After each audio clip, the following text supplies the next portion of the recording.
Hey guys, good morning, welcome to the live session of Stocks Network Trading. My name is Dave, guys, my partner is Ron. Let's get down to business here, guys. In on US 30, sell, okay? I'm jumping in. Guys, that's a 100 pip drop. Yes, we caught it. Hey, guys, 200 pips, please, secure.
Hey guys, good morning, welcome to the live session of Stocks Never Trading. My name is Dave, guys, my partner is Ron. Let's get down to business here, guys. In on US 30, sell. Okay, I'm jumping in. Guys, that's a 100 pip drop. Yes, we caught it. Hey, guys, 200 pips, please secure.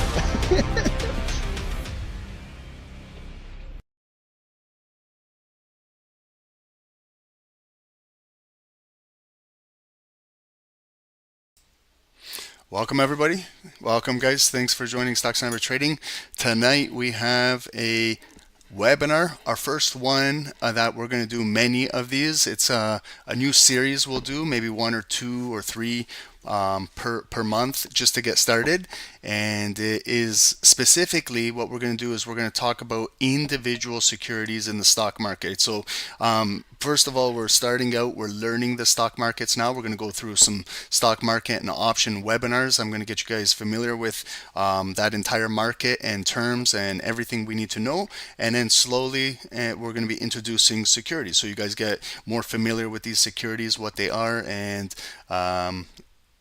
everything about them. Okay, and I'm actually trading some of these myself personally, and I can share any information that you guys have or any questions and things like that. So I'll do this with some big names to get started, with like Apple, Tesla, Nvidia, MicroStrategy, and we'll start with the bigger names and then we'll start moving our way down. Okay, I just want to know before we get started, can you guys hear me?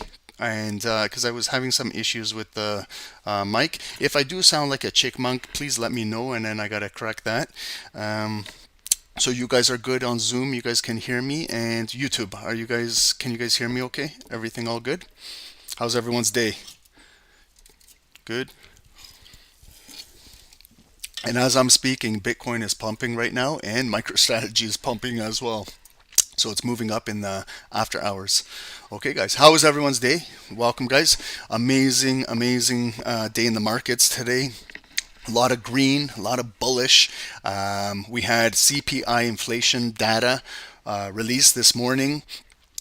So it caused a big spike in the markets because the market is anticipating some Fed cuts to come in the next FOMC, whether it's 1/4% or 1/2%. So that's why the market was moving in a bullish direction today. So hopefully you guys caught a little piece of it today, and you guys are doing fantastic to start this year.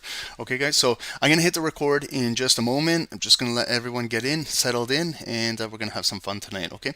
So thanks, guys. EB, welcome. Yes, so I answered your questions about the FTMO. Good. Samantha, you've been, yeah, we talked about that. XRP, fantastic day. I remember when XRP was 40 cents was a good buy, and now it's trading 10 times that at $4. So good, it's moving. Welcome, guys. Bruce, welcome. Good evening. Thanks everyone for joining, and everyone on YouTube, thank you guys for joining as well. I appreciate all of you guys. Meldon, thank you. Welcome. Nathan, thank you. I appreciate you. Thank you for joining. Russell, welcome. Thank you for keeping us learning the trade. Absolutely, I'm here to always teach as long as you guys are always here to learn. So the more individuals we get that want to learn the skill of trading, the more passionate I get, and then I love just showcasing what we can do in the markets, guys. So thank you. I appreciate that, Russell. Respect, man. Thank you. Ghost Boogie, welcome.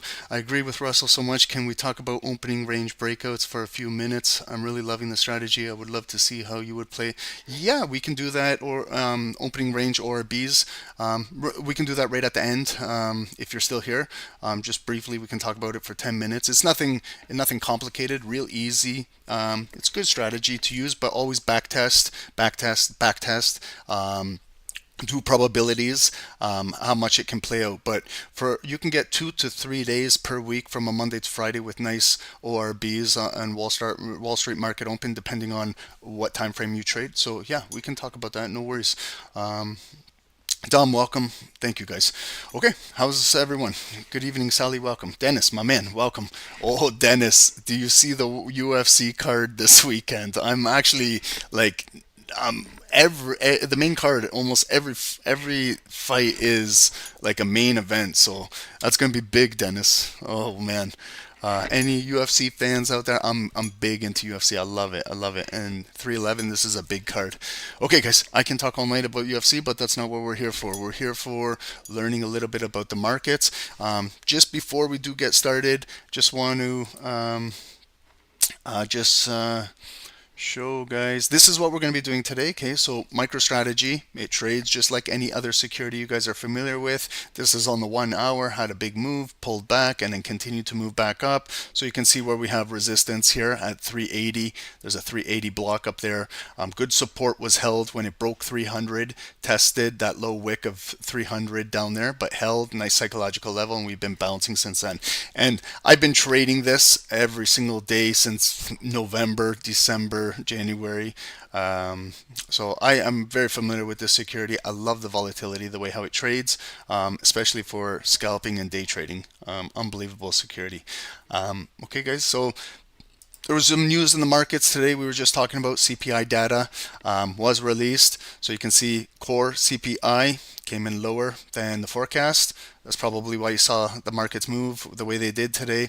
CPI month over month, excluding core, just actual was the same as forecast. And actually this one was surprising. The CPI year over year came in 2.9%. So markets like that, and could be an indication that next FOMC, we should see maybe some rate cuts of 0.25% to 0.5%. Okay. News tomorrow, guys. Just real quick, we'll be doing live London. If you guys want to join us at 2:45 a.m. Eastern, join us for live London. Come in, we have some fun in there. Last one we did Tuesday was really fun. It was all about price action. It was a fun session. So tomorrow we got some unemployment claims coming out every Thursday morning. Retail sales and core retail sales tomorrow. Red folders. In earnings, guys. Tomorrow morning, pay attention. If you guys are trading Dow Jones, US 30, big name over here, United Health Group, UNH. They have their earnings. About 10 to 12% of the entire weight of Dow Jones is this individual security right here. So they release at 5:55 a.m. Eastern. That's 5 minutes before pre-New York trading starts. So pay attention to this, guys. Could move the markets. Bank of America. So we still have finance reporting this week. A lot of big names, and it continues tomorrow morning with Bank of America, Morgan Stanley, US Bancorp, and also if you're in the chips over here, not the Doritos, the other chips, there's Taiwan Semiconductor Manufacturing, 2 a.m. So this is going to be when we're trading London. Pre-London they will be releasing because they're in the Tokyo Asian session. Arman, thank you, bro, for joining. Welcome, guys. Okay, and news, we'll talk about that later. Guys, right over here, thanks for joining everyone on YouTube. There's a free Telegram link pinned at the top of the channel, and also we have a free educational blog for you guys, for anybody. Come to our website, stocksnipertrading.com, go to blog, and there's a ton of good educational material over here that can help you take your trading to the next level, with breakdowns and everything like that. Also, guys, what I'm going to be doing more of is our Scalper Pro trades, our signals and setups that we do. What I'll be doing is kind of showing before and after. So guys, everyone on Zoom, if you go over here, more Scalper Pro trades, and everyone on YouTube, you can come in here and see exactly how we send these out. You can learn from these as well, of the security, okay, profit, how many pips it was, direction, long, buy, short, sell, lot size, TP, suggested stop loss, what session it was in. So unbelievable breakdowns here of the before and after. And then this is where we can actually learn about what are impulse moves, what are fake outs, why we wait for closing volume, why you would look for rejections, why is this a static level. All of these things we talk about, there's so much we can educate right here, guys, and we try our best to help you guys out. So just more recent ones that like right over here, guys. This one, US 30, Dow Jones to short, where? And here's the chart, looking for a short position below 38,870 to come into this block. into that supply and get rejected. And then we obviously learn our technicals. Look at that, it traded right in there, that big green candle. As soon as it tapped into that block, look how it got rejected, closed near the low, bearish pin bar, and then we continue with bearish momentum, pull back. When we know where our fair value gaps are, when we learn how support turns to resistance, how all of these things that we teach here, and then continuing to move down for 150 pips plus. And so we'll be breaking these down more with you guys, okay? And congrats to those guys that are using the trade ideas in the group to further their trading. And everyone on YouTube, free Telegram channels right over here. So these are YouTube channels. This is where we post them. We'll be live London in just a few hours, 2:30 a.m. Eastern.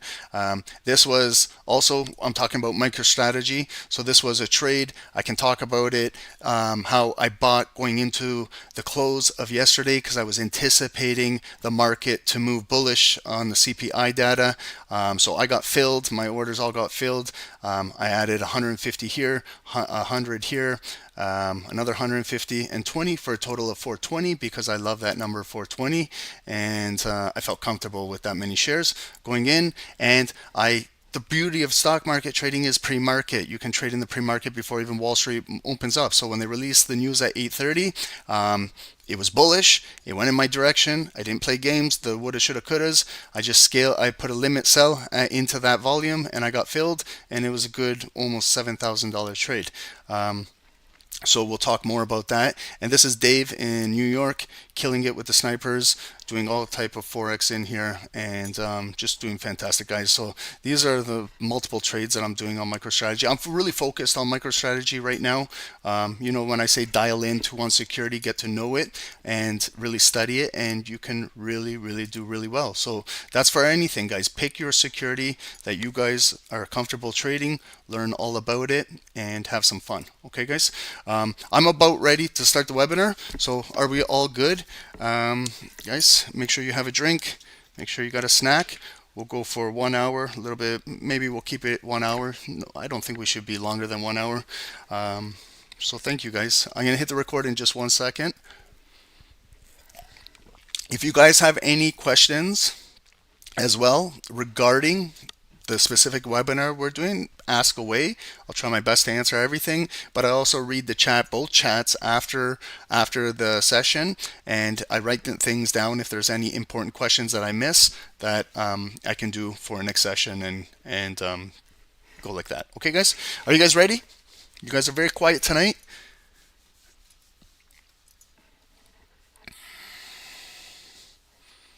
Okay, LA Princess, we need to delete you from here. Maybe some other guys are interested in what you got to offer, but I'm not. we got to keep it PG here. Sorry, guys. Just let me clean up here. We got to do some housekeeping before we get started. We don't need girls next door right now. We're focusing on making money in the markets. Okay, so we got rid of the girls next door. They came back. They were with us a while ago, and then they came back. So maybe after the call, if you guys want girls next door, well, you can go to girls next door. But right now, we're worried about learning about MicroStrategy and how it can pay the bills over here. So little more important stuff. Let's get serious here, and let's have some fun. Let me hit the record, and let's go, guys. Because we got to rest up and then be ready for live London at 2:30 a.m. Eastern. Recording in progress. Thank you, everyone, for joining Stock Sniper Trading. My name is Ron. My partner is Dave. Thank you, guys. It's 7:15 p.m. Eastern in our Wednesday webinar session, and it is January 15, middle of the month, guys. Some of you guys are off to a fantastic start in the new year. Trading, psychology, backtesting, everything, guys, everything. I just want to say, some of you guys are utilizing demo accounts. Some of you guys are trading your live money. Some of you guys are doing prop firms. But the feedback that we're getting, and this is honest feedback, is you guys are really now developing as advanced and intermediate traders. No longer are you guys beginners for some of you guys. You guys are really understanding the art of this trading. You're really understanding patience, discipline in the markets. You guys have really toned down your leverage and started to really treat your risk management with more respect, guys. So I just want to say thank you guys for you guys learning on a daily basis and continuing to learn. So it makes us at SST very, very proud of what we do. So continue, guys. Success for everybody this year. What we're doing, something new at SST, we've kind of done Forex for 4 or 5 years now. So we want to kind of open up now other things. We want to open up the stock market to you guys, the options market to you guys, the dividend market to you guys, the passive income markets to you guys. So this might be brand new to a lot of you guys, and this might be maybe some of you guys are already trading the stock and option markets and you guys understand this, but I'll put my spin on it and we'll do something different here. So this is what I'm going to be doing more when we do New York sessions together.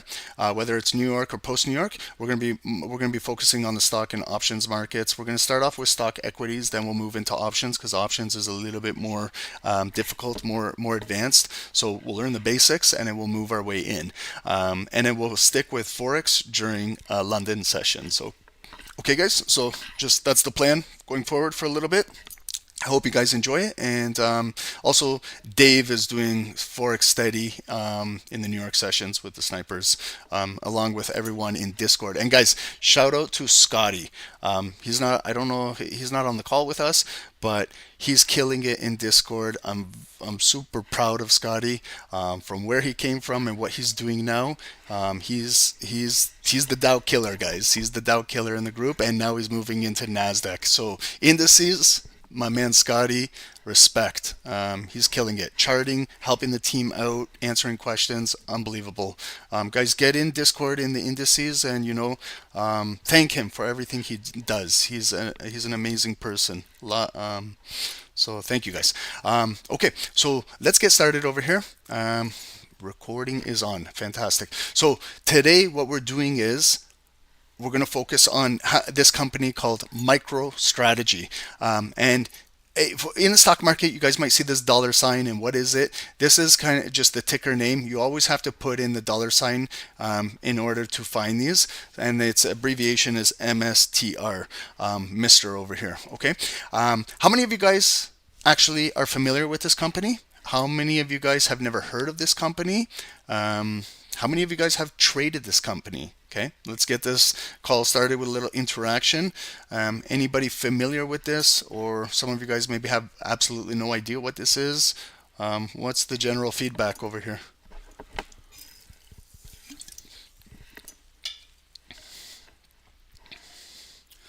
Just from what I mentioned? Okay, so yeah, this is probably not a household name like Apple and Microsoft. So this is a different one, MicroStrategy, but it's in the news, and right now it's enlisted in NASDAQ. So it's getting a little bit of volume, it's getting some love, and it's maybe pushing the markets, and it actually is tied with kind of Bitcoin. So it's kind of correlated with Bitcoin, the way how the CEO does his strategy is to acquire Bitcoin. So if you follow crypto and Bitcoin, then maybe add this to your watch list, MicroStrategy. And Michael Saylor, yes, Michael Saylor, get familiar with his name. He's not the CEO, he's kind of the head chairman over there, but he kind of runs the show. He's kind of the face behind it. Okay, but let's get started. Let's learn a little bit about it. Okay, so number one, what is MicroStrategy? Its abbreviation, if you're searching for it on any platform, is MSTR. And then you want to make sure that you're searching for the right company. So it's kind of like an address, a ticker. You're going to have to do these with whatever you're looking for. If you're looking for Tesla, TSLA. Some have 3 letters, some have 4 letters, all of this. So that's what it is abbreviated. So MicroStrategy is a business intelligence, BI, and analytics platform. Okay, so this is where it kind of generally started from, the background. And then he started to get more involved in Bitcoin during the pandemic in 2020. But this company has existed before but it was trading with less volume and at a much lower share price than what it is trading at right now. Okay, so MicroStrategy is a business intelligence and analytics platform and provides organizations with the tools to analyze data, create reports, and gain insights from their business information. Founded, see, you can see when it was founded in 1989. Okay, 1989. I was born in 82, so I was only 7 years old. So I was researching this company at 7, but I didn't really take it serious until a few years later. But it was founded in 1989 by this gentleman right here, Michael Saylor. If you guys want, write his name down because you're going to be hearing his name more often. There's millions of videos on YouTube, so you want to get to know who's behind the companies. So if you're trading Tesla, obviously know who's the big name around Tesla, Elon Musk, and then the other names around it, the CEOs, shareholders, and all of that. And get to know the company if you're going to consider trading it. I'm not just saying with this company, but any security that you're going to trade and put your hard-earned money behind. Make sure you learn what it is, what you're trading, who is involved, all of these things. Do a little bit of research. Do your due diligence when you're researching a company or you're looking to trade it. Okay, I'm telling you, it's very important. And a lot of traders overlook this. They just trade the security and they don't know anything behind the scenes. So get familiar with any security, you guys. That's just some advice I give to help you out. And Sanja Bansal over here. It offers a comprehensive set of features designed to support data visualization, dashboarding, and mobile reporting. So we're in a generation of data. It's seen as like liquid. It's seen more than valuable than gold. Data is everything. So this is a company who was founded analyzing, researching, creating reports for data. So key features of MicroStrategy are their data analytics, their reporting and dashboards, their mobile capabilities, their enterprise grade security, integration, cloud offering, and embedded analytics. Okay, so if some of you guys are more tech savvy than me, maybe you guys will understand a little bit more about the key features of MicroStrategy. Okay, so this was a trade I took a while ago. You can see the date over here, end of November, early December. So I just want to explain how tickets look when you do take trades. Every platform and institution or broker displays it different, but this is pretty much what will be on it. So number one, you'll have a flag over here, and it represents what exchange it's from. So if you're trading Toronto Stock Exchange, TSX, you will see a Canadian flag over here, and then you'll have the ticker name.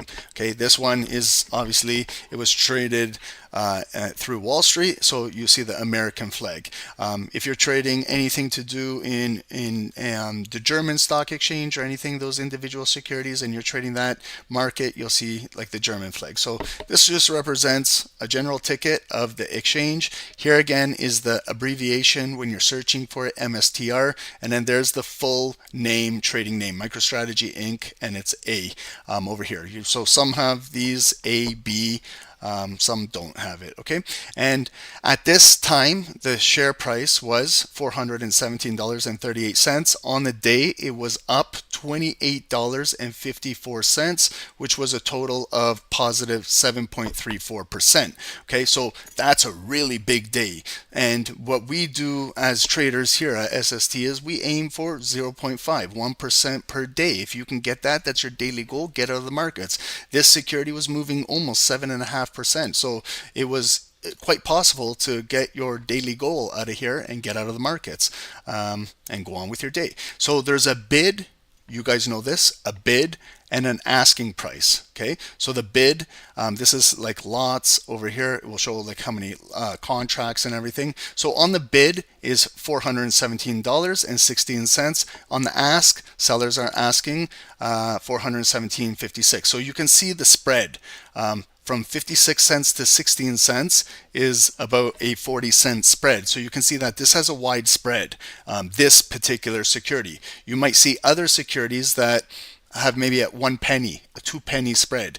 So this one was wide, a little wider. You can also see the spreads open up during the time of the day. So over here, this was again as of November 29, 2024 at 10:19 a.m. Eastern. So you guys know that Wall Street opens up at 9:30. So this was about almost an hour after Wall Street market. So there's a lot of volume in the market. That's why spread, asking price, bid price is different at different times of the day. So you're going to start to see that. So this is where you're going to get more familiar with trading. You're going to know what's a better time of the day to trade. What's a better time where you're going to get orders filled.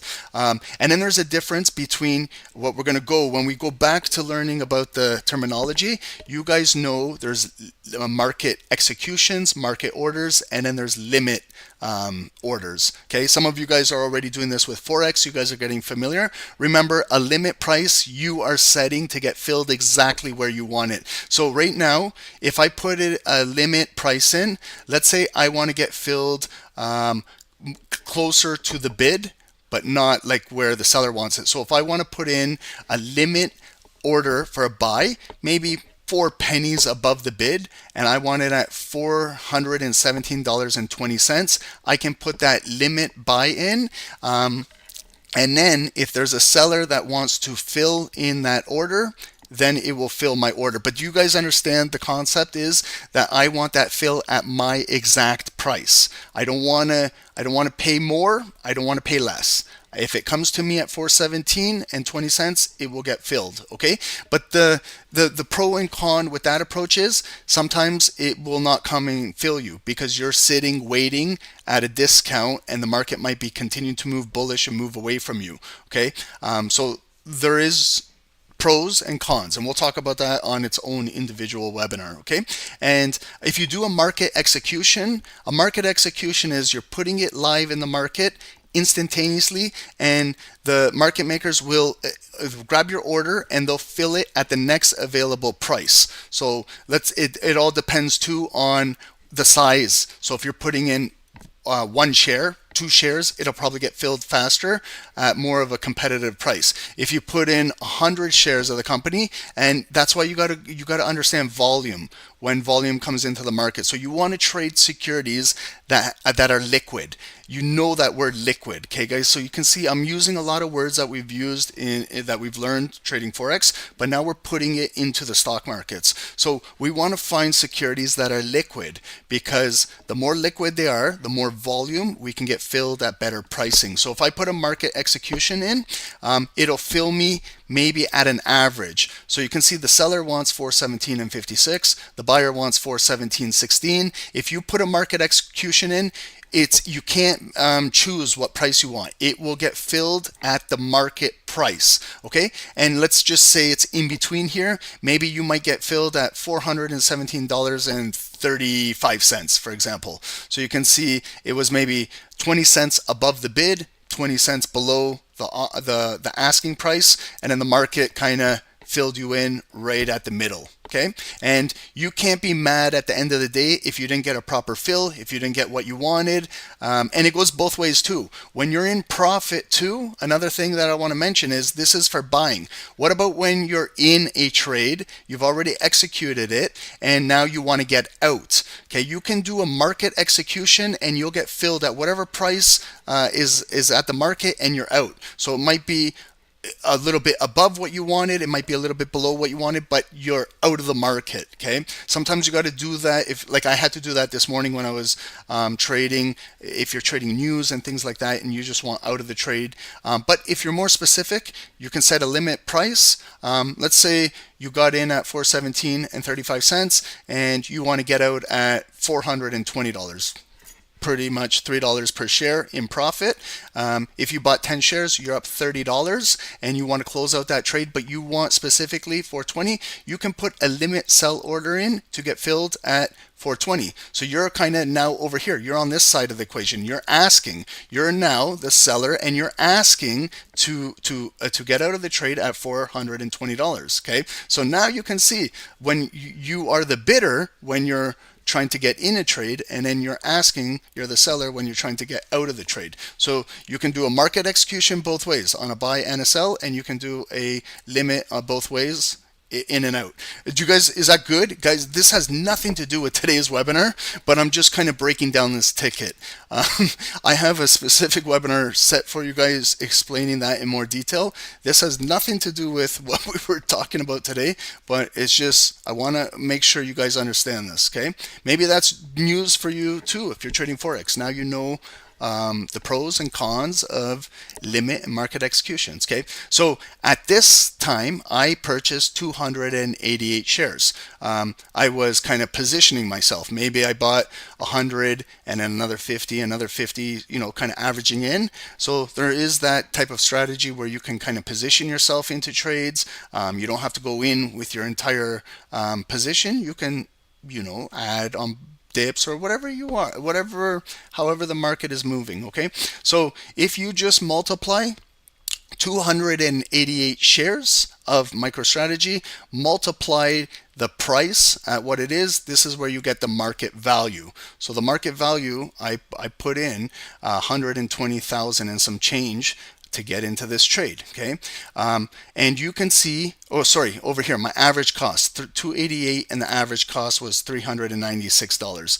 So this is where I got in, and you can see now the price at this time, because I bought the previous day on anticipation on the news. I believe this was the news where they were getting listed in NASDAQ. So I kind of anticipated that news. I've been doing research on this company. So it was at a great price. So I bought in, and during the news release, this is where it went up $28 per share, 7% to 417.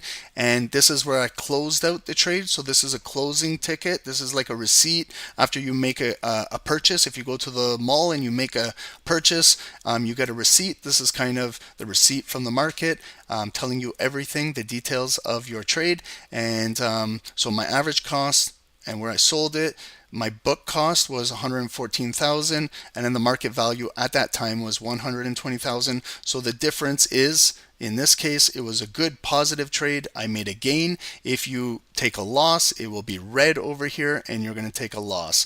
Okay, and in this situation, it was positive $6,005 for a total of 5%, a little over 5%. So it was more than what I was expecting.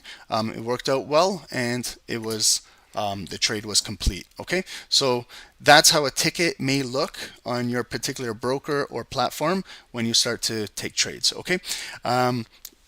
So after researching the tech sector and observing MicroStrategy's unique approach to business intelligence and cryptocurrency investment, I decided to dive in. So I've been following this company since 2020. It was trading at like $10, $20 a share during the pandemic when COVID started. And then MicroStrategy completely kind of made a made a transition, a pivot from doing their like kind of data analytics, and started to move more into the crypto space. And their approach was to buy Bitcoin and kind of utilize that for shareholders. So if you own a couple shares of this company, you kind of own a piece of Bitcoin as well, because kind of reserved for the shareholders. But that's we can talk about more about that at a later time. Okay. My investment or my trade has notably paid off, resulting in a $6,000 profit. In this piece, I'll explore the reasons behind my investment choice, highlight key market indicators that contributed to my success, and provide valuable strategies for those interested in getting involved with tech stocks. So MicroStrategy is a tech stock. There's other tech stocks. available as well. Okay, so some key features of MicroStrategy. We kind of briefly talked about data analytics and how important it is in tech and business. MicroStrategy enables users to explore, analyze, and visualize data from various sources. It supports complex queries and helps in deriving actionable intelligence from data. Okay, reporting and dashboards. Users can create detailed reports and interactive dashboards that present data in a user-friendly format. These dashboards can display real-time data and key performance indicators. Key performance indicators are KPIs. Some of you guys are familiar with that. Mobile capabilities. The platform provides mobile applications that allow users to access analytics and reports on the go, facilitating decision-making from anywhere.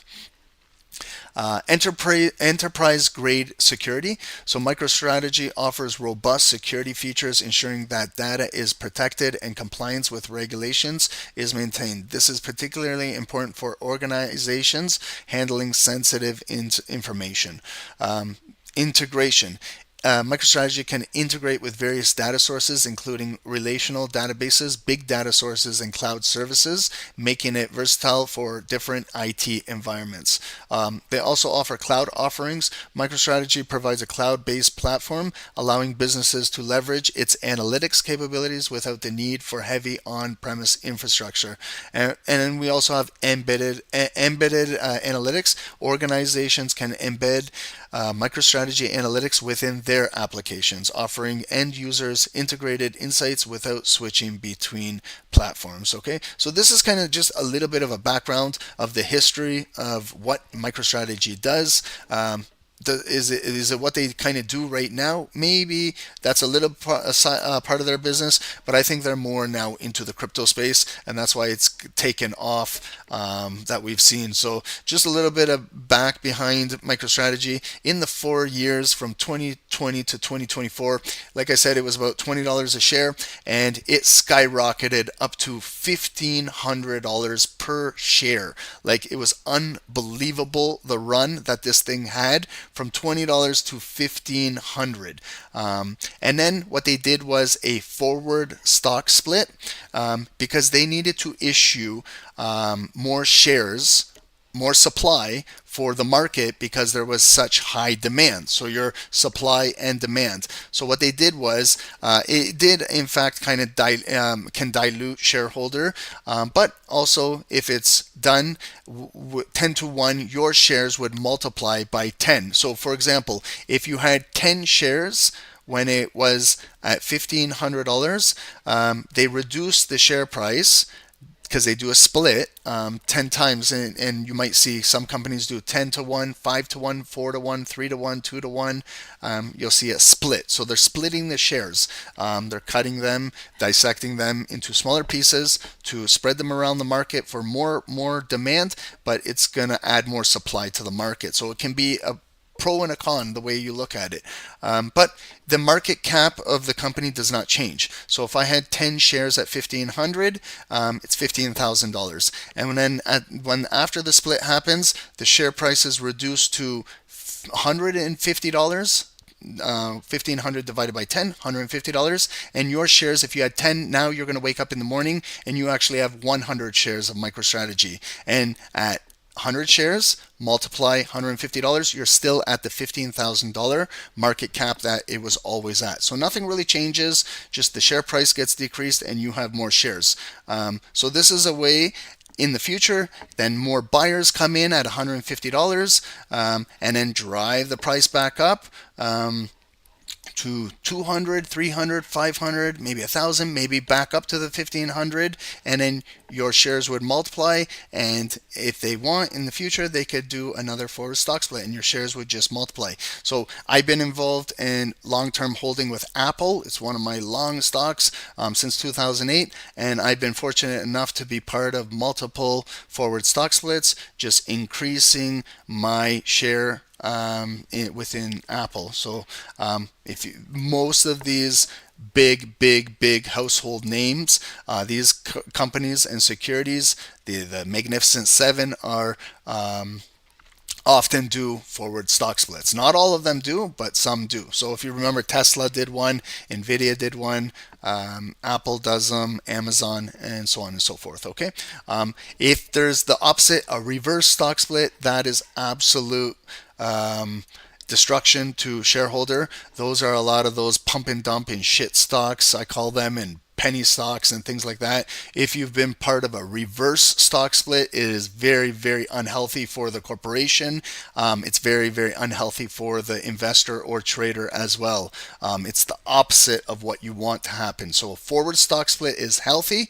A reverse stock split is absolutely horrible. Okay. So we'll talk more about that when we talk about splits in securities. Okay, so let's just talk about a few more cases here. Financial reporting. Companies utilize MicroStrategy for financial analysis, budgeting, forecasting, and reporting. So that's how they make a source of revenue as well, is through financial reporting, sales, and marketing. So the BI dashboards help in tracking sales performance, campaign effectiveness, and customer insights. Yeah, Samuel, you bought a security and had a reverse split, bad investment. I completely agree. They destroy shareholder. It's when the company really is going bankrupt and doesn't really care for the shareholders, and they're just doing everything that they can do to stay afloat before they file Chapter 11 bankruptcy. So it happens in the markets, guys. That's why I'm telling you, you really, really, really have to think about the company that you're purchasing. Is it a quick trade for a day, or are you looking to hold this company for weeks, months, or years? So the long holds, the investments, really do your due diligence on behind the scenes on what the company is. Have they ever done reverse stock splits in the past and things like that? So this is good guys. You got to do your homework anytime you're thinking about purchasing a company. And at the end of the day, if they do it, sometimes you can't control it, but you got to know the company that you're buying. Okay. Operations management. Organizations can monitor operational performance metrics and improve efficiency using data-driven insights. Overall, MicroStrategy is a powerful tool that helps businesses transform data into meaningful insights, enabling more informed decision-making and strategic planning. Okay, so that's kind of the base of what MicroStrategy is, what they do, and kind of like this is kind of what I'm going to do for different corporations, securities. So we'll do this for Amazon, we'll do this for Apple, we'll do this for Nvidia, we'll do this for Google, Microsoft. We'll get the bigger names out, then we'll start making our way down. We'll do this for banks. We'll do this for like big box stores. We'll do this for Costco, for Walmart, like all of these things. We'll talk about. So then to think about, if you're looking to invest in these companies, maybe you have a little bit more of a background. Okay, so now let's talk about more today's stuff. What is MicroStrategy about today and how it's tied with Bitcoin? So hopefully everybody on this call has heard of cryptocurrency, specifically Bitcoin, and maybe this will now start to get the juice flowing over here, because all of that stuff on the previous slides was probably boring and putting you guys to sleep and not important. But now, maybe, hopefully now, when I say the word cryptocurrency and Bitcoin, maybe now people get excited. But so let's just talk a little bit about the background. So there was an initial investment. Okay, so this is just recent. It wasn't too long ago. Like if you're looking at the date, August 2020, just 4 years ago. It's not like we're talking about they started to make this investment like 40 years ago. 4 years ago. So it's really recent in the markets. So they kind of made a pivot. They made a pivot as a corporation. They pivoted. Maybe now they pivoted and started to really, really get involved in crypto and Bitcoin. And it has a lot to do with the gentleman we were talking about, Michael Saylor, because he's kind of behind all of this and the big promoter of crypto, and he's a maximalist and what he believes in the future of it and how it can possibly take over everything in the world in the near future. Okay, so MicroStrategy made headlines in August 2020. This is when, if you go back to the charts, go look at August 2020, look at how much it was trading at, and then where it went from there. So this is when they just started making headlines that they purchased 21,454 Bitcoins. So it's not every day you hear a publicly traded company in the markets start to acquire 21,000 bitcoins. Like, it was out of nowhere, for $250 million. So that was a significant purchase order, for this company, and it made headlines, made news, and volume kind of went to this company. What is this company? What is going on? All of this, so sometimes you gotta be in the right spot at the right time to kind of figure out these household names. You might have remember this, in 2020, and maybe you were saying, oh, I should have traded it, I did trade it, maybe I didn't, or this is the first time I'm ever hearing about this. So there's a lot of things that happen, especially during this time. 2020 was a big time in the markets, and I anticipate big times coming in the next few years. It's just the start, guys.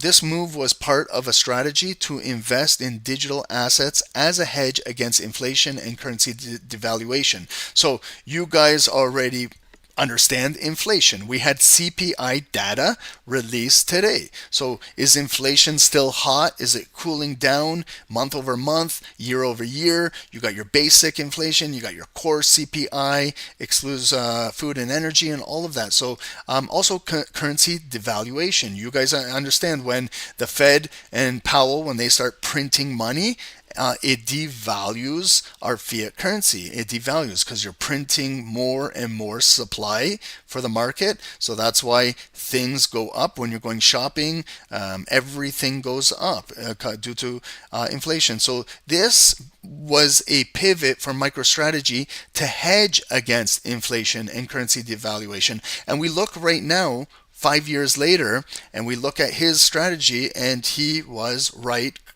with this approach, because if you look at the value of Bitcoin, and what it's done over other physical assets, and over the stock markets, and over currency and fiat, and over inflation, there's a larger return you're getting over here. Will it continue? Who knows? Time will tell. But for now, it's proven so far that it was a really well pivot in MicroStrategy's approach. Okay, so let's talk a little bit about their strategic approach. Their corporate treasury strategy. Okay, so MicroStrategy's CEO, Michael Saylor, has promoted the concept of using Bitcoin as a primary treasury reserve asset for corporations. Okay, the company views Bitcoin as a stable store of value compared to traditional fiat currencies. So he kind of he was just at Microsoft, kind of presenting why he was saying that Microsoft, out of their entire reserve, that it's a good idea maybe to put away 1% and purchase some Bitcoin just in case, to hedge against inflation and fiat currency devaluation. And Microsoft said no, but other companies, Amazon, Tesla, other companies, maybe Nvidia, these companies are going to take the approach and put a little bit aside and purchase some Bitcoin. So think about that. These are trillion-dollar companies. If they put 1% away and purchase some Bitcoin, that will drive the price even higher. Now you got big corporations. And it's not like you and I that are buying Bitcoin. Now you got big institutions purchasing. Okay, and then there's ongoing acquisitions. So following the initial purchase, MicroStrategy repeatedly acquired more Bitcoin, often using debt offerings to finance their purchases. So it's kind of part of their strategy, what he does, how they have debt offerings to finance the purchases of Bitcoin, and so far it's working in their favor because Bitcoin is giving a much larger return than your traditional bond markets will give to bond traders or investors. So there's a bigger yield you're getting here. It's more attractive for your everyday trader and your long-term investors as well. So by 2024, the company had amassed a significant amount of Bitcoin, establishing it as one of the largest corporate holders of this cryptocurrency. So they are top 3 in the world of acquiring and holding the most coins right now. So they're battling with BlackRock for the number 1 and 2 position. And then you got US government in 3rd, and then followed by other institutions. You've got also nations, countries. El Salvador is a big one. Thailand just got in. So you're going to start to see more and more and more countries start to adopt this technology and start to purchase. Okay, so it's not just going to be traders, investors. If this continues to go at the trajectory where it's going to go, I don't think countries want to be left behind, because this could really change the whole global marketplace. So if you believe in this, purchase a little bit. If you don't believe in this, don't purchase. Stick with your fiat currency and gold and other physical assets.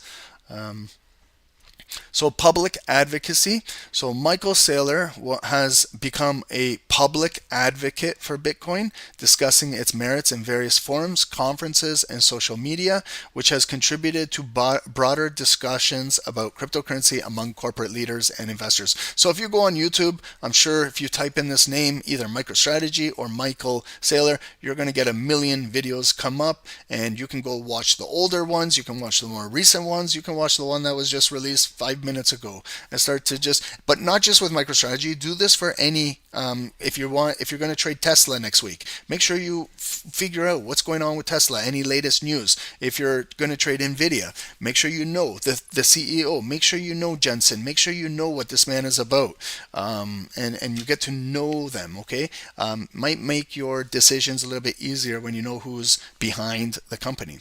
Okay. So let's talk a little bit about the impact, the influence on the market. So MicroStrategy's large purchases have had an impact on the Bitcoin market, influencing both price movements and investor sentiments towards cryptocurrencies.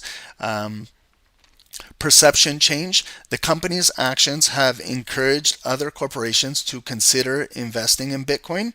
It has contributed to the legitimacy of Bitcoin as an asset class for corporate treasury management. So maybe it's still in its infancy right now. Maybe a lot of these big name corporations are maybe on the fence right now. Maybe they're not ready to get their feet wet. But in the years to come, Bitcoin, you can't stop it, will be its own asset class for corporate treasury management. If I owned a big business, would I want to put maybe just a small percentage, 0.5%, 1%, just tuck it behind, buy some Bitcoins just in case, just for that woulda, shoulda, coulda? What happens if this thing takes off, and you're pondering and you're left behind when you should have maybe just purchased a little bit? He's not asking corporations to put their entire switch their entire business model and buy just 1%. Like even you and I, if we were to put 1% of our net wealth and buy a fraction of a Bitcoin, who knows what the future might hold. Okay, but if you don't want to go and buy Bitcoin, like you have this outlet in the stock market that you can buy this corporation, and they do the buying for you, and they have their traditional way of doing it by outsourcing. They sell volatility, they sell like their own options, they sell to hedge funds and things like that, and they provide also liquidity to the bond market where you can get a bigger return by purchasing their bonds, and then they take that money and then they go buy Bitcoin, and they've been buying it steady. They don't time the market by the dips, they just buy steady. So if you look at the last maybe 6 months of their buying, you can see they buy the highs, they buy the lows, they buy the mids. It doesn't matter. It's they're just accumulating, because I believe that their future outlook is they can see the coin being 500,000 or 1 million. Like it's a stretch for me to say 1 million. Like I remember trading this thing in 2010 when it was less than $10 a coin, and then we were talking about, oh my god, this thing might be $100 a coin, and then when it got to 100, we were saying, holy shit. Can you imagine if this thing is $1,000 a coin? It was trading for pennies just a couple years ago, and then 10,000 came, and then the 100,000 was, we're talking about 100,000. It broke 100, went to 108, pulled back 90s, and then now it's trading right at 100,000, that psychological area again. So are we going to see the next wave up. And also, you guys know about the Bitcoin halving cycle every 4 years. They reduce the supply. So if you have added demand, reduce supply, you can see how they cannot print more. There's a limited supply of 21 million coins, which will be mined in the next few years. Okay, so that's also the difference between Bitcoin and traditional fiat currencies and Federal Reserves and things like that. So if you believe in that model, you want to maybe incorporate a little bit over here. If you believe in the current model that we have, stick with that model. Everybody needs to do their own due diligence and learn a little bit. If you don't believe in this right now, think about your children. Think about their future. You know what I mean? If you're not thinking about this day to day for yourself, think about what is the future going to be in 20 years, 50 years, 100 years from now? Are we still going to be exchanging paper that can be printed at will and it loses its value every single day? Or do you want to kind of invest in an appreciating asset that has a whole different approach as to what it is? So it's just something to think about. Okay, so financial performance. So MicroStrategy's Bitcoin holdings have affected their financial performance and their security stock price. As you can see where it's trading at today, if you go to the charts and you take a look at how it's been trading the last few years, the company's share price has often correlated with the price movements of Bitcoin, leading to discussions about the risks and rewards of such a strategy. So with any strategy, with any trading, with any investing, you guys know there's a risk and a reward. Every time you take a trade every single day, you got to manage your risk to reward, your R&R. So this has risk. Now you're trading in the crypto space. Now you're trading Bitcoin. This has huge volatility. I'm telling you. That's why I like trading this. It's got more volatility than Apple and Microsoft. And Tesla has some volatility. It's nice too. I like Tesla. Nvidia has volatility from time to time. Right now it's pretty steady. So when I'm looking for those intraday moves, I want a security that is very liquid, has a lot of volume. It makes maybe a 1% to 5% daily swing, whether it's in a bullish direction or it's a pullback and things like that. But that's me personally why I like to trade this company, because it provides the volatility that I need as a day trader to get me in and out of the trade. Okay, so, and I'm not a proponent about this. I'm just sharing a few securities that I've been trading as of late in the stock markets. I'm going to do this for every single security.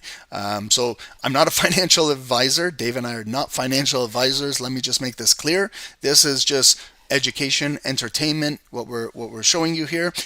We do trade the companies as well. I trade the markets just like you, and I share everything with you guys. So, but make sure you guys do your own due diligence always. Before you start trading, use a demo account and move slowly and pace yourself, okay? This is a very volatile security, okay? So if you want to trade a more safer, sound security, then you should go to Apple. You should go to like Amazon and things like that. They're less volatile because these things, if you look at the charts, there's some big swings. Okay, so just in this is just concluding the webinar, but don't leave me, guys, because then I'm going to go to a chart and just show you guys charting a little bit. But in conclusion of today's webinar, MicroStrategy's proactive approach to Bitcoin investment represents a significant case study in the evolving landscape of corporate finance and cryptocurrency. By integrating Bitcoin into their treasury strategy, the company has played a pivotal role in highlighting the potential of digital assets for businesses and influencing how other corporations view cryptocurrencies as a part of their financial strategy. Okay, so just give me some feedback. Did you guys learn anything new from today's webinar? Do you guys like this? If I do this more often with companies, we'll start off with the big household names. We'll do the Magnificent Seven. We'll do Apple. We'll do similar with Apple. We'll do one with Amazon, Microsoft, Google, Tesla, Nvidia, and then we'll start making our way down to different sectors. We'll do a little bit of banks. We'll break down BlackRock, like Bank of America. Then we'll break down oil and energy securities. We'll break down finance. We'll do corporate, we'll do retail, big box stores, Walmart's, Costco's, Home Depot's. We'll do your fast food chains, your Chipotle's, your McDonald's, all of these corporations, just to give you guys a good understanding of maybe, and then you pick your favorites to get started. Then we'll move down to mid caps. We'll do the $20 to $60 shares. Then we'll move down to the more $10 and under. We'll get those names. Then we can do penny stocks. We'll teach you all about penny stocks, all about that. We'll learn what are pump and dumps in the markets. You guys have probably been part of those. If you guys have been trading penny stocks in the past, we'll talk about those. Those are orchestrated pump and dumps. I've traded those, and Dave has traded those for years and years, and we got a lot of knowledge to give you guys and feedback, and I'll trade those with you guys, and we'll lead up to the build, the anticipation, and maybe the breakout, and you're going to see some unicorns. You might see, have you guys ever seen securities go up 1,000% in a day, 500% in a day, in minutes? Like at market open, they're trading at $1, and then they open at the Wall Street and they jump up to $3, $5, and then, you know, if you're not quick enough, or no, they can continue to go, but they could also retrace right back down and be a pump and dump. But for some people, they're fun, they're exciting. That's how I got started trading, was with those, you know. So if you want an adrenaline rush, be ready, because they can be fun with those pre-market gainers. And there's about 10 a day. You just got to do your scan. You got to do your research. You got to find these things, and then watch how they open when the market, what is released in the market. Okay, so thanks guys, but I'm going to continue with charting. So this was just the presentation part. So add MicroStrategy to your watch list. Watch how it moves in the next few days, next few weeks, next few months. And again, share price, don't let the share price hold you back. Okay, I know it's like trading at right now $362 a share, but remember options. If you're not buying the straight equity, the straight share of the company, you can trade options. Okay, so we can find, you know, like today, let me go to the charts. Sorry, stay with me guys. Okay, so this is our traditional charts. Can everybody see? I'm on TradingView right now. This is our chart of, okay, so how do I find it? You search it, okay? Some of you guys over here, come to your list, search. What are we searching? Stocks. Type in the name.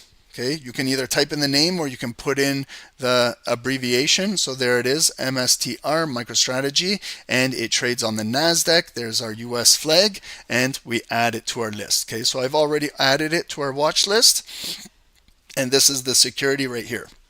Okay, so I got some information. You guys know I can look at it on the monthly, the weekly, the daily, the 4-hour, hourly, move it down into the intraday minutes over here. I can add indicators on my charts.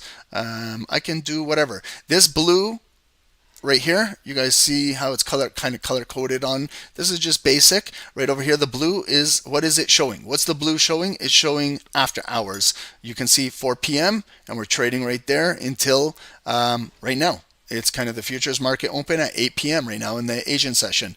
And then you can see right over here, we got kind of, this is pre-market. So some pre-markets start at 4 a.m. Eastern. For some in North America at 6 a.m. Eastern, and for other brokers, you might get pre-market trading starting at 8 a.m. And then you guys know what happens over here. Now you got like the black part of the chart here. This is Wall Street market open. So these are your hours from 9:30 a.m. to the close. So you got this, let's say it's a brown color, is your pre-market. Your original color background is your Wall Street, and then the blue is after hours trading. So you're going to see this with multiple securities. So this kind of breaks down the different sessions, okay? And then this is where you can do your analysis. You can find the pre-market support right here. So when I'm trading, I do a top-down analysis. So I start from the higher time frames, but you can see right here how it was trading pre-market. So is that not a good area? We can say that this is a supporting area, around $340 a share, okay, holding 340. It held from 4 a.m., it bounced at 5 a.m., it retested it right there at 6 a.m., we started to make higher lows away from it at 7 a.m., and then 8 a.m., massive news. That was, remember, 8:30 news was our CPI news in the market. So there was the pump. If I can see pre-market resistance, it's right there, 346 and 66 cents right here. Top wick right there. Are you guys following me? Am I going too fast for you guys? Because when I go, I have no idea what I'm doing. When I go on the charts, I just spit. So if I'm going too fast for you guys, let me know. If I'm going at a good pace for you guys, if it's confusing, just stop me. Okay, just, it's not being rude. Just say, Ron, can you go back, rewind that? What did you say? Because guys, I'm telling you, this is important. I wouldn't be wasting your time here. I'm telling you, charting is everything in trading. Charting will tell you everything you're looking for, everything. Okay, it just takes a few minutes out of your day to do proper analysis. Okay, a lot of traders neglect the analysis, and that's why they wonder why their trading is suffering. Okay, so take the time to analyze, get to know your security. Okay, I'm telling you, make sure you can memorize these levels. And remember this, guys, stretch it into the future. Okay, so pre-market, did we ever come back and retest this block? No. What about right here, Wall Street market? Did we come back and retest this block? No. After hours right now, did we come back and retest this block? No. So we got to move this into the future. This is our demand block going into the future. If it ever comes back down to 340, guess what, guys? Look at what I'm doing. I'm putting a line, right, maybe 50% in there, and 338, 339. I'm going to right click it. I'm adding an alert in here. I've created it. So I'm already creating alerts on this in the future. Because if it comes down here, I'll get alerted. And then I come in and I focus what's going on in here. Are they coming down to take out the liquidity? You guys know what's below the block, right? Guys, it's the same shit over and over and over and over. There's liquidity down here. There's pending orders, pending, waiting to get filled. Limit orders. Remember, remember patient traders that want to get filled at 335 and they'll wait down there. They're waiting down there. There's pending orders. If you go in the depth of market, you can see exactly how many orders are pending down there waiting to be triggered, okay? And the market knows this. So you guys know it could potentially come back down there, retest this, and bounce away. That could be an option. You know, when we're going to trade options, I'm giving you an option in the future. It may come down here, hit the block, and move, okay? And just wick out of here. Or it could also do option B. What happens if it's coming down and then when it comes in here, it pushes below, okay? And then a few things can happen when it pushes below. It can push below and kind of just reject right out of there and pick up that liquidity and move and do something like this, okay? It comes down there, grabs that money, and then V-tapers out of there, and then gets out, closes back above the block, and then retests it, and then more and more fair value money is coming in. More and more discount buyers are loading up. The pending orders are getting larger and larger and larger, and then it gets filled, and then we move our way out of here. So then you know what happened down there. They came down, they broke the block, they grabbed the liquidity down there, and they're moving away. They got the money now. Let's move away from this area, okay? So those are things that could possibly happen. It could never come back down here, okay? That's another possibility. What if we're building structure above us, okay? So that's just below us. So maybe it might not even come back down here. But how much time did it take out of my day just to right click this and put an alert in there? It took 5 seconds, okay? So I've got it now. Now I continue to do my analysis. Did we not have big green body candle and an unusually large candle compared to what was trading the day before? That was news candle. What I do is automatically I figure out where's 50%, okay? So normally I just kind of eyeball it and I look at half of that right there, 351, 350. There's that psychological number. We're right at half that volume, so it adds up. It's a good area. Psychologically, technically, it's a good area. If there's a pullback holding, that's where maybe I expect buyers to step in. But we don't need to guess, okay? The beauty of charting is this tool right here, Fibonacci. Beautiful tool. Figure out your opening price, figure your closing price. Okay, and this is me personally. I want to make this clear to everybody. You can put it at the low wick and put it at the high wick and do your Fibonacci's, and then you're going to get another 50%. It'll be a little bit different because you're getting the entire range of the candle. Okay, I personally do not do that. I'm just saying there's no right or wrong. You figure out, try both styles and figure out what's best for you.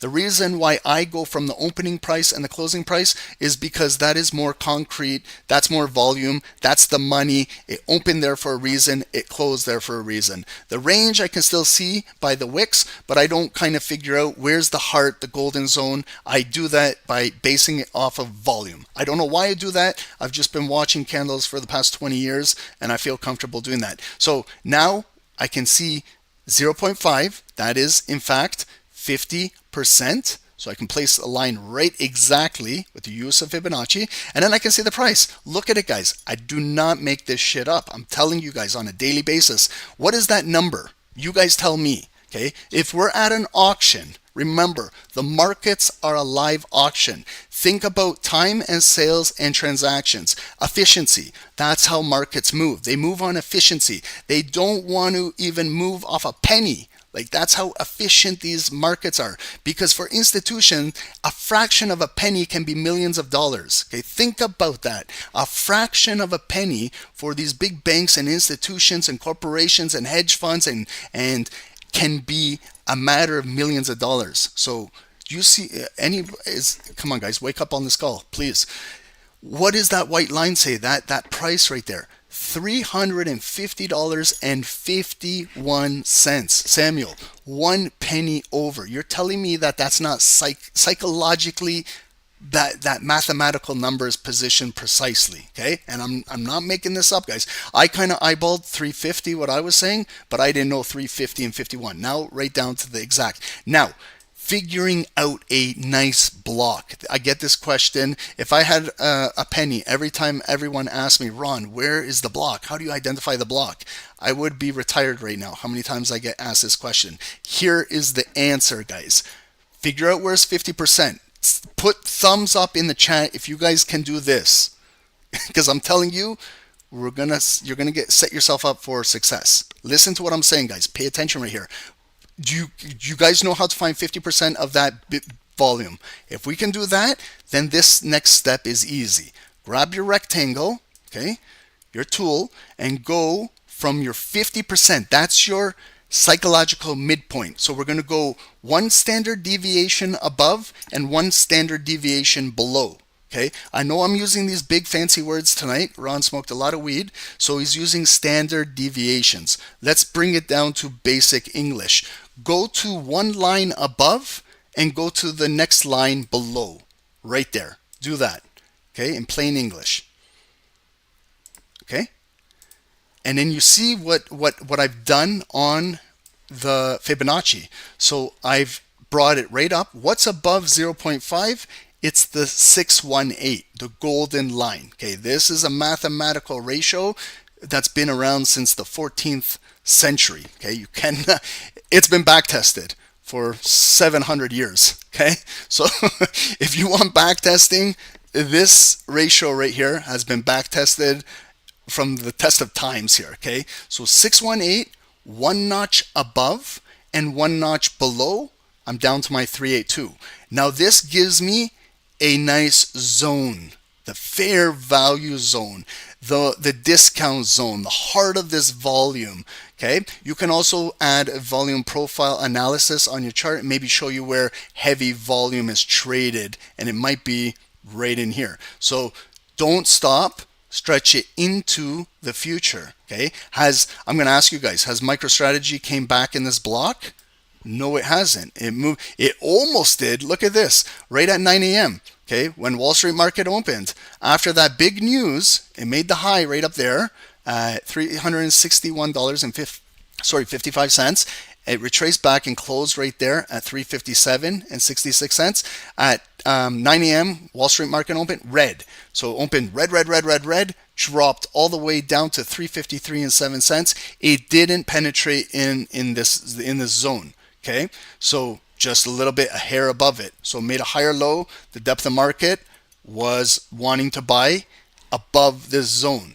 Okay, and then it pushed right back up where it came all the way, and it closed right above the high, bullish as can be, a hammer. But then at 11 if 10 it kind of phased off where it just went up a little bit. It made that high right there at 363.95 and dropped back down, pulled back. See how it's still holding, making a higher low, higher low. See this candle, guys? Learn the candles. They tell you the story. They can tell you some manipulation. Look at this. Like, you know me when I'm talking. This is a heavy, heavy, heavy shooting star candle coming down. Look at where it closes. It closes at 355.42, right down to the lowest point. There's absolutely no wick. Okay, no wick. It's closing right at the lowest point. Okay, this is an hourly candle. We're not looking at 1 minute or 5 minutes. This is a 60-minute candle. Look at how the market kind of manipulated this move.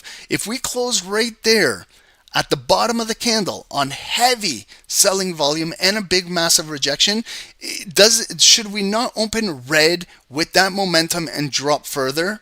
Yes. Everyone in this chat should be saying yes. That's just the logic behind that. Coming down like that, why didn't it just sell a couple pennies? Because the market did not allow it. Okay? That's what we got to learn. Take your trading more to the advanced level and get out of the beginner stage. Start to understand right here what's going on. Ask yourself, why did this candle close right here, and why did they gap it up? Look at where it opened. It closed right here at 355.45 and it opened at 355.72. That's like $1.20 above the closing price. And then it just initially came down red to fill a little bit of the gap, but it didn't break. And then right away, it kind of went right back up and started to fill with that volume. That's a clue, guys.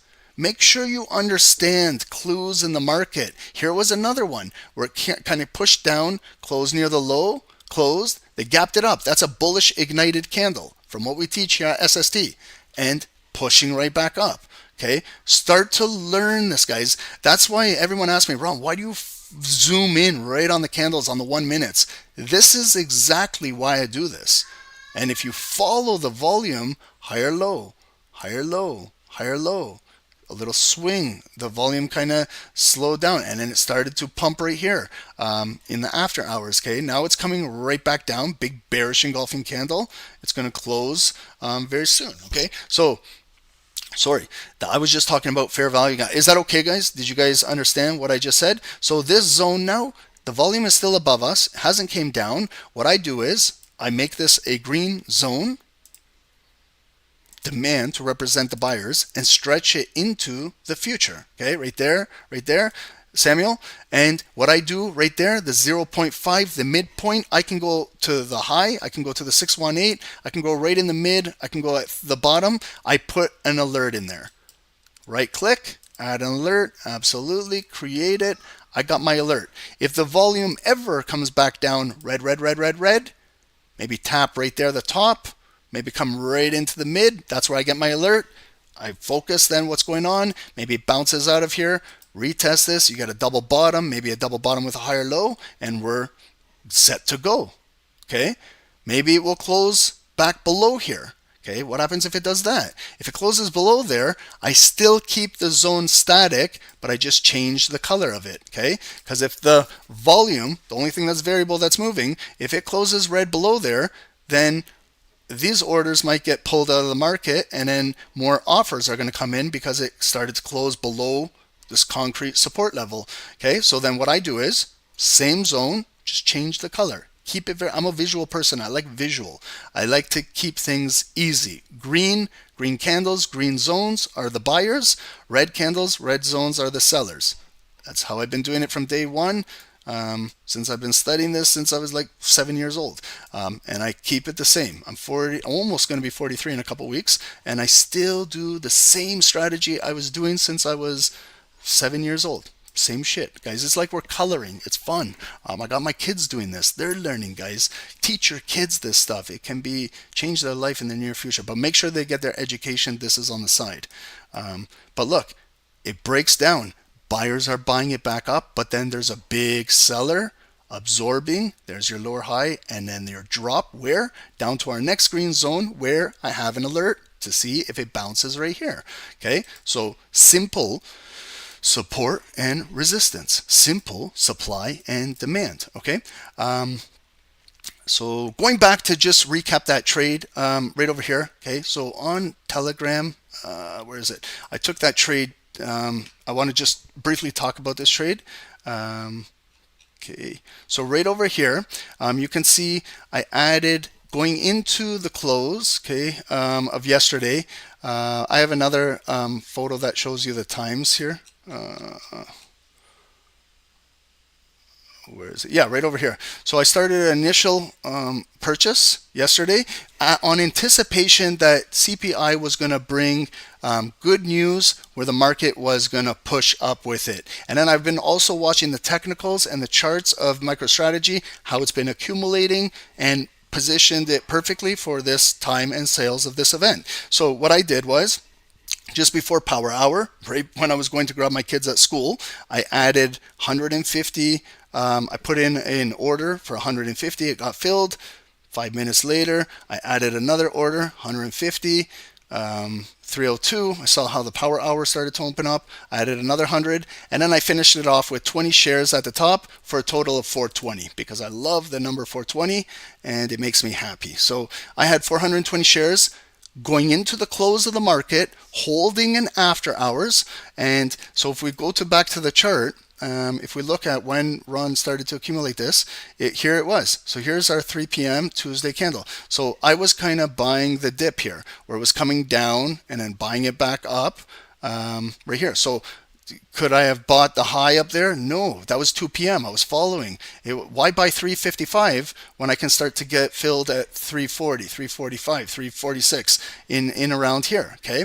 Then I had to hold in the after hours. The blue chart I was watching, it was kind of bullish. I don't really watch the after hours because it's on limited volume unless there's some substantial news in the market. Like if MicroStrategy was having earnings at 4 p.m. after hours, yeah, then you would see some serious volume in here. But it was just a normal after hours, but it was bullish. And then you can see they slammed it down 4 a.m. So this was right after London market opens up. They brought it down, but this is what created our base of support. So if you look at the past, how it was creating support, this block kind of held, kind of retested it to finalize it where it came down at 6 a.m., bounced off. 7 a.m. we got green, and then they released the news, and right in there. And as it was, I'm available to pre-market trading. So when you trade the stock market, certain platforms, brokers allow you to trade pre-market and after hours. It's beautiful because you can position yourself. I didn't even go into Wall Street. I closed this trade right at like 8:30. Once they released this news, I put a limit sell in at the pre-market high of 358, and actually it filled me. Like this is the like, you know how I put a limit fill to get filled at 358? The market actually filled me close to 360 because there was so much volume that it just filled that because this was on news. So I'm happy. I got $2 more per share at that higher than what I wanted to get filled. So it was kind of like a bonus. And then someone said to me at the end of the day, well, Ron, it went up to almost 368. You could have made an extra $10, $8 a share or whatever. I said, I don't give a shit. I don't play the woulda, shoulda, couldas because that used to haunt me back in the day when I used to trade like that. I don't, guys. I'm a robot. Like, I'm more than happy. I was only expecting a couple dollar move. I didn't expect all this. Honestly, I did not. So it was a bonus. I was just trading in the pre-market volume. But that's my thought process behind the trade, and it's right here. And to show you guys how positions are closed, okay, so that was me accumulating there, and then here's the closed trade right over here. So I closed it out. There's my quantity, 420. I bought 420. I closed the entire position, 420 shares. Commission, $9.99. Someone said to me also, Ron, why are your commission fees so high, $9.99? I got $4.99, sometimes 99 cents. I don't fool around with Mickey Mouse brokers, guys. When I'm trading, when you're pushing $150,000 over here. I don't want what happened with Robinhood. Some of you guys are familiar with Robinhood, with the AMC and GameStop back in the day, where it froze for 3 days. It wouldn't allow traders to get out of position, whether they were in profit or drawdown.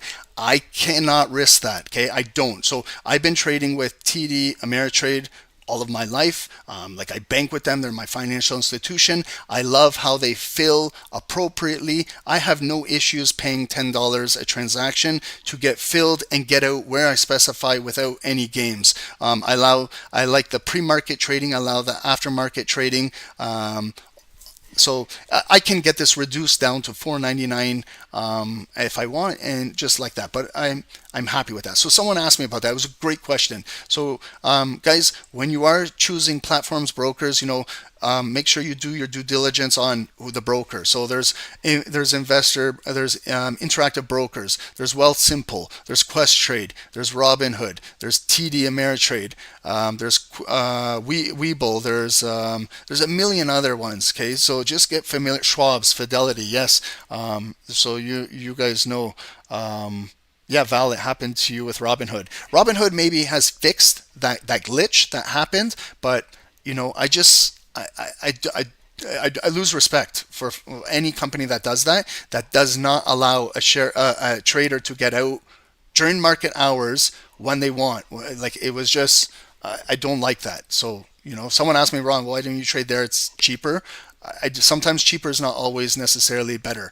But if you're trading smaller shares, like obviously if you're trading $100 account, a $300 or $500, $1,000 account, you don't want to be paying $10 per transaction. It's a lot. So maybe you should focus on the smaller ones until you build up your account, and then start to move over to more of a reputable broker or platform. Okay, just some friendly feedback, guys.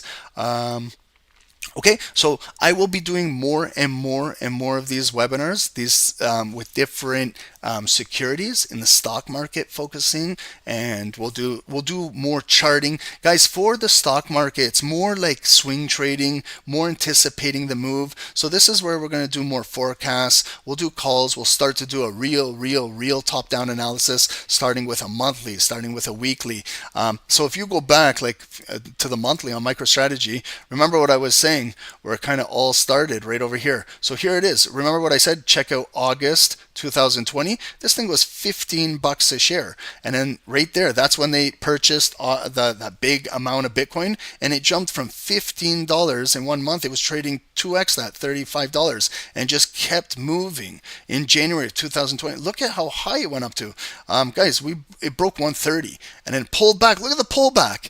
Came right back down to $15. Like, you see what I mean? If you got greedy and you didn't do anything, if you made a shit ton of money on that, and don't always think the markets are going to keep going up. Don't always think that they're going to keep going up forever. Look at this. It came all the way back to where you potentially entered. And look at what happened. It allowed you to get back in and follow the same move with added volume that filled up this big rejection wick. Look at it, filled up right over here. And we were trading in the 130s, all-time high. And it went all the way. Guys, this is actually $1,550 where it went. This is now post forward stock split, where it came back down.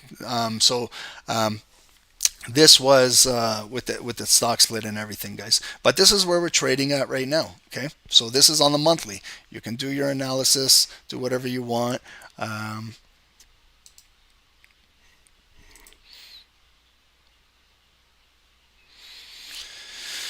Samuel, the percentage gains made on that one trade are incredible compared to trading indices or gold. Absolutely, I agree. But wait till you see options, Samuel. That's where your mind is going to blow up. Like, for example, if I was trading options and I didn't buy the actual shares of this company. So this is how I would have done it if I was in the option market. Okay, this is just me personally talking. Okay, I'm not a financial advisor. But over here, okay, so when I started positioning myself at 345, 346 in here, just targeting maybe your resistance, 350. That's a nice strike price, 350 on an option. So I would be maybe, if I'm bullish on it, and I would maybe look at how much premium is the 350 strike price. Obviously, if I just wanted a quick little day trade, I would look at the weeklies that expire this Friday.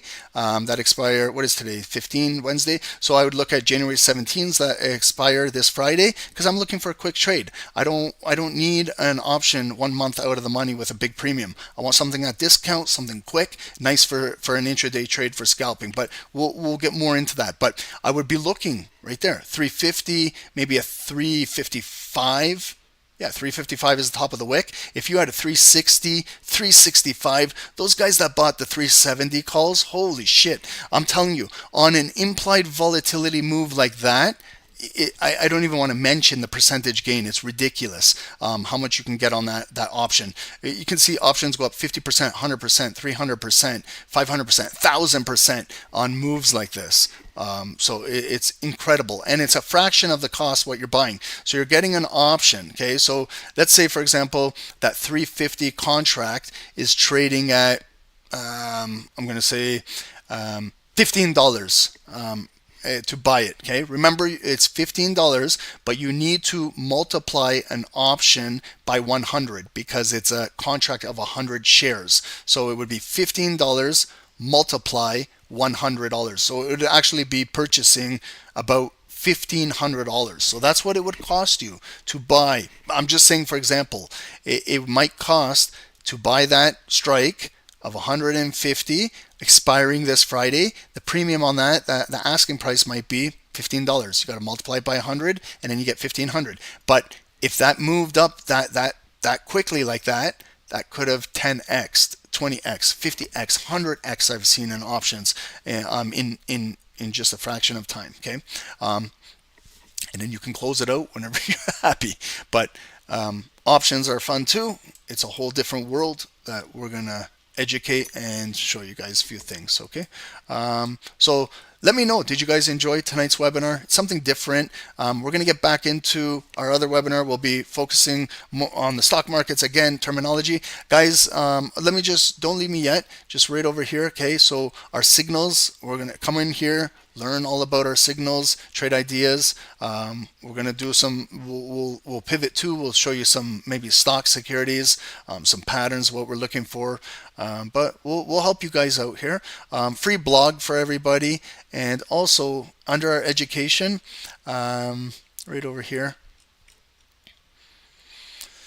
Okay, so we started with our stock option webinars. We did our intro a week ago. Okay, so we're gonna have more to come. They'll be all put in here. I'm going to put maybe one more thumbnail here, and it will be for the securities, the individual securities, because that will be a separate section. So we'll start off with MicroStrategy, and the next one I do, we'll have it in there.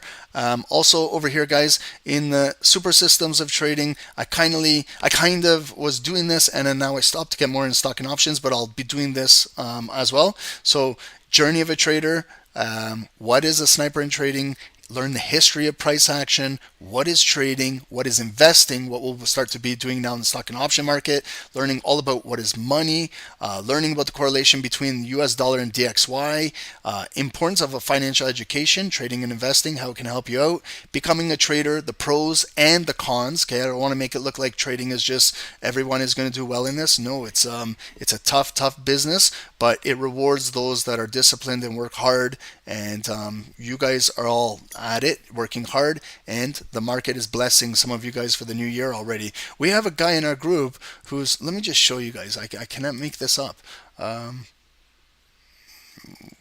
don't know where he posted it. Hang on with me 1 second.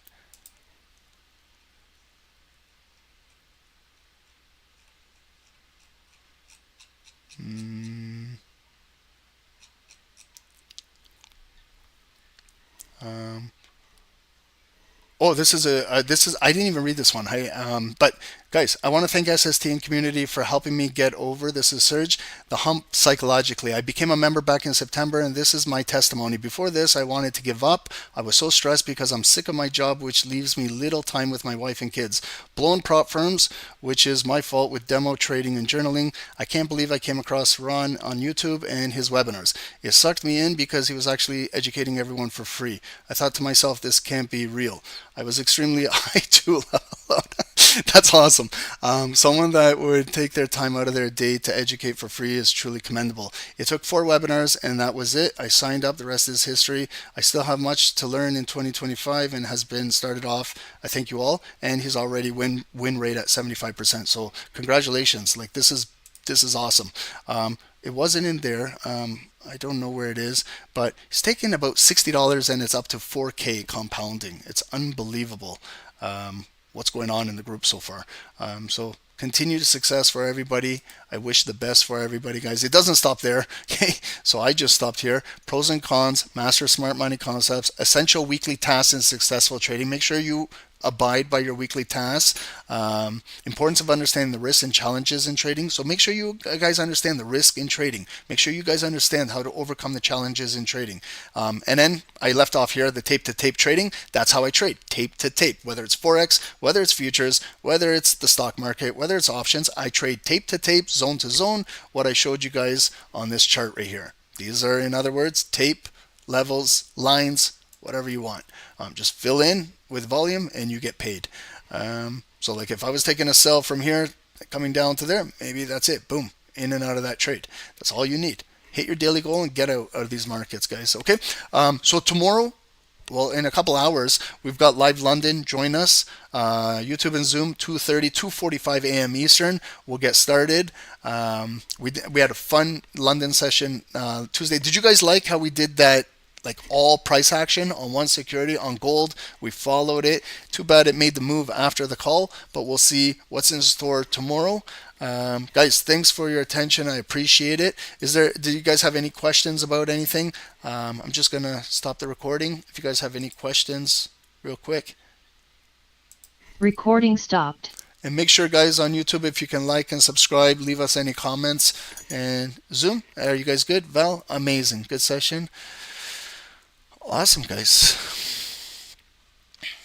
I just want to make it clear that this is a very, very, very volatile security. Okay, it kind of follows. Also, another way how I trade this. Also, I put it side by side with BTC. So I'm trading this. You know, sometimes when you're trading British pound and the US dollar, you kind of got it side by side with DXY. This is what I do. Look at how it's kind of identical to Bitcoin. Like, look at how it was kind of, Bitcoin was consolidating hourly candles, and then you had that big push, even the pullback. Even Bitcoin, pretty much same candle. Like, look at this one closed near the low. They gapped it up with kind of ignited bottom and pushed right back up. So, but they're not always identical. Like right now, you've got Bitcoin hourly candle, 8 p.m. bullish, and you have a big bearish candle coming down. Okay, guys, so follow whatever you want, but add Bitcoin, you know, who knows, guys, we might have this conversation in years to come. And what if this thing is trading? Holy shit, price discovery, guys. What do you guys think? Where can this go? I'm saying our next test is going to be 150,000 psychological. Just the 150. Let's go $150,500. What do we say up there? When will it get there? Who knows? But I'm saying it's going to test up there eventually.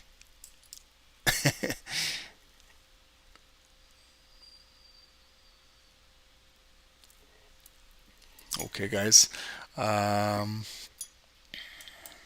Thank you, everyone. Let's go enjoy our evening. We'll see you guys in a little bit for Live London. Let's have a great Thursday together. And thank you guys for your attention. I appreciate all of you guys. Have a good night. Get some rest, and we'll see you guys bright and early, 2:30, 2:45 a.m. Eastern. Okay, guys? Have a great evening. We'll see you guys in just a little bit. Thank you, guys.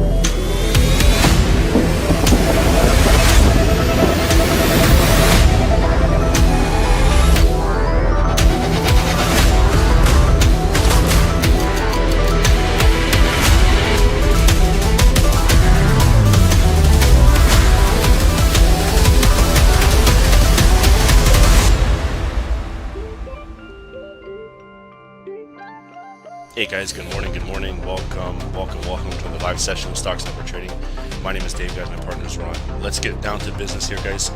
In on US 30, sell, okay? I'm jumping in. Guys, that's a 100 pip drop. Yes, we caught it. Hey, guys, 200 pips, please, secure.